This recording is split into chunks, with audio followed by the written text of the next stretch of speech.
One time I told my friend not to sleep with this guy because I thought he was a loser, and she didn't listen to me and she slept with him anyway. She got pregnant by him, and then she had a daughter with him. And then when I was in college, she told me that I could write a paper on her family because I found it interesting that her mom was adopted, but who would let her grandma adopt a baby? Because I knew her grandma, and there's no way. And so I had to build her family tree to try to figure out who her mom's biological parents are. And when I did that, I added her daughter to the tree, and then I added her daughter's father. And then I started nosing into his business and his family tree.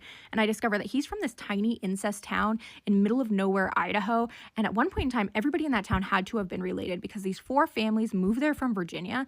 And instead of leaving the town to find people to date, they just dated, married, and procreated with each other over and over for generations. And it got to the point that the children were not surviving past childhood anymore because they were being born so deformed and having so many health issues. And then some babies just were not surviving. And the death certificates literally said stuff like the parents were triple related, so the baby wasn't capable of surviving, and all of this stuff. I ended up writing my paper on his family instead of her family because I found the rampant incest in that town to be so fascinating. And I'm telling you this because I want you to keep this in mind. Next time your friend tells you not to sleep with some guy because he's a loser,